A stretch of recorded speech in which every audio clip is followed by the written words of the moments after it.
नाशिकचं पालकमंत्रीपद भाजपकडेच असावं ही आमची मागणी असं बावनकुळेंनी म्हटलंय। तर कुणी दावा केल्याने काही होणार नाही असं दादा भुसे म्हणतायत।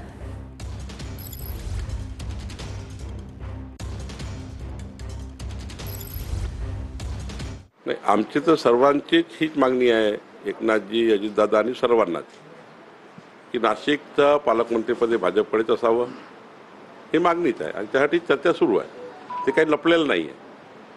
आता दुसरं तिथे अजितदादाची मागणी आहे, माननीय एकनाथ शिंदेची ती मागणी आहे, इकडं रायगडला तीच मागणी आहे। रायगडमध्ये दोघांचंच त्या ठिकाणी, रायगड हे राष्ट्रवादी की शिवसेना। पण मला वाटतं आता वाद संपवण्याचा वेळ आलेली आहे, लवकरच हा वाद संपेल, त्याच्यासाठी आम्ही पुढाकार घेणार आहोत।